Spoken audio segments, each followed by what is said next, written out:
शरद पवारांनी मुलाखतीत. मी पण ते वाचलंय. मला त्याचा पूर्ण काही उलगडा झाला नाही. एक तर प्रफुल्ल पटेला संदर्भात ते जे काय बोलते त्याची मला काहीही माहिती नाही. पण एक आहे मला हेच सांगायचं की ज्या वेळेला 95 मध्ये आमचं सरकार गेलं, पवारसाहेबांनीच मला MLC केलं आणि नंतर विरोधी पक्ष नेता केलं. त्या वेळच्या ज्या 5 वर्षाच्या काळामध्ये विरोधी पक्ष नेता म्हणून मी जे काम केलं, विरोधी पक्ष नेता म्हणून शिवसेना BJP सरकारच्या विरोधात, ते इथपर्यंत की माझ्या घरावर जीवघेणा हल्ला झाला होता त्यावेळेला आणि मी वाचलो. आणि अनेक गोष्टी त्यावेळेच्या आता मी परत मला सांगत नाही, पण त्यावेळेस सुद्धा मी वन मॅन आर्मी म्हणून लढलो होतो. आणि त्यामुळे साहजिकच जर पक्ष फुटला नसता आणि काँग्रेस, म्हणजे आम्ही त्यावेळेला काँग्रेसमध्ये होतो, पवारसाहेबांनी आम्ही सगळे, तर माझी खात्री आहे 100% मुख्यमंत्री मीच झालो असतो. पण एवढंच नाही, पवारसाहेब ज्या वेळेला काँग्रेसमधून त्यांना बाहेर काढलं, पक्ष त्यावेळेला फुटला, त्यावेळेला सुद्धा मी पवारसाहेबांबरोबर न जाता काँग्रेसमध्येच थांबावं.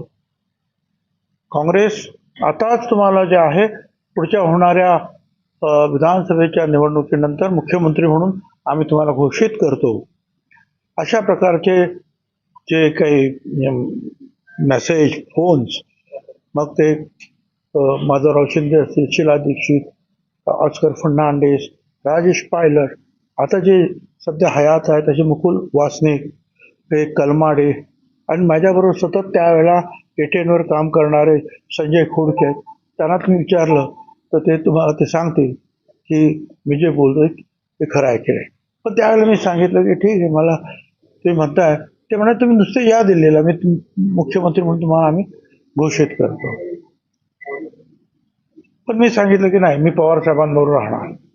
आणि मग पवारसाहेब आणि म्हणजे मी प्रांताध्यक्ष झालो, पवारसाहेब राष्ट्रीय अध्यक्ष, आणि ती निवडणुकीच्या पुढे 6 महिने पुढे प्रिपोन झाली.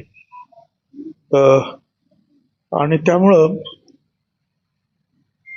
NCP जी पवारसाहेबांनी स्थापन केली होती, त्याच्या जिल्हा बॉड्या सुद्धा निर्माण झाल्या नव्हत्या. त्याच्यामुळे उमेदवार जाहीर करणं आणि ते सगळाच गोंधळ झाला होता. मी त्या प्रक्रियेमध्ये पूर्णपणे 100% होतो.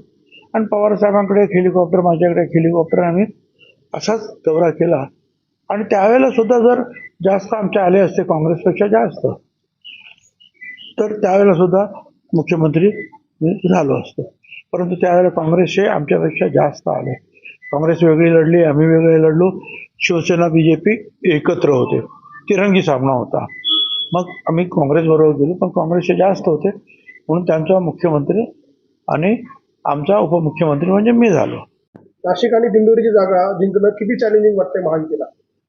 मी तुम्हाला सांगतो, दोन्ही जागा महायुतीच्या निवडून येणार, दोन्ही जागा येणार.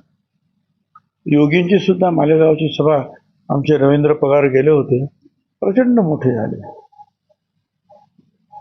मोदी साहेबांची सभा सुद्धा मोठी झाली. गडकरी साहेबांची सभा पावसात झाली तुम्ही पाहिले.